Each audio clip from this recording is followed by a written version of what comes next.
Hey, greetings everybody. Leekon here again with another episode of Lore of Warcraft. This is sort of like the second half to the last story. So the last one we left off was the War of the Three Hammers, and that was the war between the three tribes of dwarves, the three clans, the Bronzebeard, the Wildhammer, and the Dark Iron. So stay a while and listen to the aftermath and reconstruction of that big battle.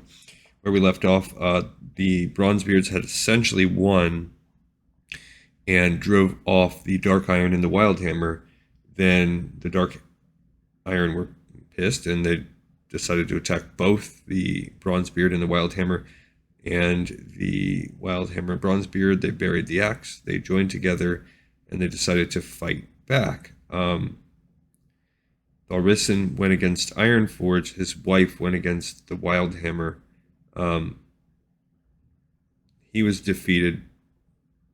Thorison was defeated by the Iron Dwarves, by the Bronzebeard, and then was able to come and offer pincer support and really just destroy Thorison's wife and kill her. And he was so mad that he sought one final revenge, where he summoned the Lord Ragnaros, who created some blasted, seared lands and made the other dwarves go running. In the years that followed the War of the Three Hammers, Mataran and his people rebuilt Ironforge. Cardros and the Wildhammers, however, chose to abandon Grim Batal. Modgood had cursed the great city upon her death, leaving it uninhabitable. The Bronzebeards offered the Wildhammers a place in Ironforge, but it was a conciliatory gesture at best. Mataran knew in his heart that Cardros was too proud to accept such an offer. As expected, the Wildhammer ruler set out to forge a new future for his clan. Some of the Wildhammers settled in a region called Northeron, yet Cardros led most of his clan even farther north into the wooded hinterlands. The memories of Grim Batal still haunted the Wildhammers, so they decided to eschew the subterranean dwellings of the past.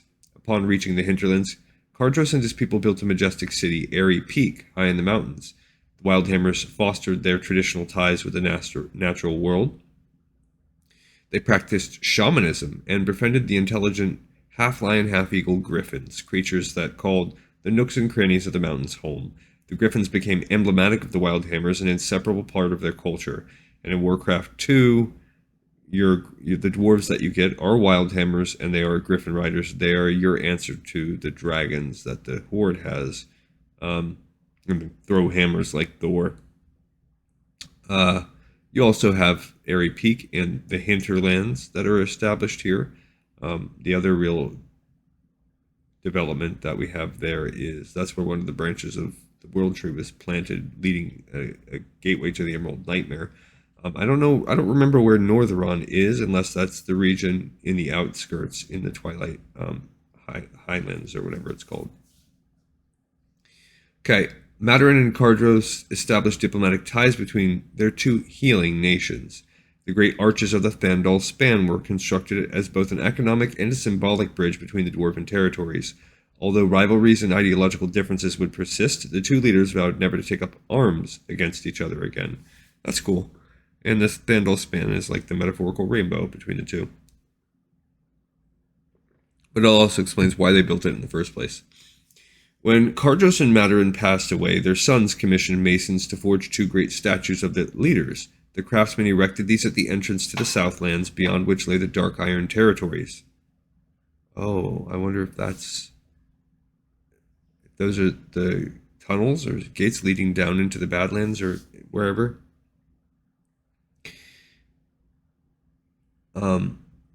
There the statues would maintain a tireless vigil, their stony eyes ever watching over the broken domain of their nemeses. Yeah, I'll have to see that when we're exploring World of Warcraft. Ragnaros' rebirth had decimated much of the Red Ridge Mountains. A raging volcano known as Blackrock Mountain now towered over the ruined Dark Iron Kingdom. The smoldering wasteland south of the volcano was called the Burning Steppes. The yawning chasm to the north was dubbed the Searing Gorge. So that is how we now get those two key areas, Burning Steppes and Searing Gorge, along with Blackrock Mountain. Ragnaros himself retreated deep within the blistering heart of Blackrock Mountain. From his lair, the Molten Core, he enslaved the surviving Dark Irons. The dwarves obeyed their elemental masters' every beck and call. They carved out a new fortress under the mountain and named it Shadowforge City. Within their fiery home, they would continue nursing their hatred of the Wildhammers and the Bronzebeards. And that's World of Warcraft Endgame right there. Classic, anyway. Reign of the Anvilmar line. The Anvilmar family's control of Ironforge came to an end with the costly War of the Three Hammers. Wildhammer and Bronzebeard assumed leadership of the dwarf nation, but he did not wish to make an enemy of its former rulers. Thus, Wildhammer offered the now deposed prince of the Anvilmar family and his descendants a permanent seat on Ironforge's Senate. So that explains why the Anvilmar are still part of everything. And my favorite, the maps. Here's what we have now. The dwarvish and gnomish lands, highlighted only because we obviously know there are trolls here, and there are elves, and there are humans. But this is the dwarvish and gnomish lands of the Eastern Kingdoms. We have Airy Peak. That's the extent dwarf of the Dwarven Kingdom. That's the hinterlands right there. The Thandal Span connects the north and south. Grimbatal is the Twilight Highlands, and to the east of it. I don't know where Northgard is. It doesn't show it. Ironforge is right there. Right where it still maintains today. Uldaman is where they all came from. The gnomes, mechagnomes, the earthen, the dwarves, all came from Uldaman, which is... where is Uldaman located? Maybe the Badlands? It's still there. Then you have Gnomeregan, which this is all Dunmorag right here. And Shadowforge City, which this is the Searing Gorge, and this is the Burning Steppes. And that would be the Badlands right there. Okay, and then further, as you get further south, this becomes the Blasted Lands over here, and you get the Stranglethorn Vale down that way. Okay, cool. Another episode in the pipes, 5x5. We are getting quite close. I'll see you guys on the next episode of Lore of Warcraft.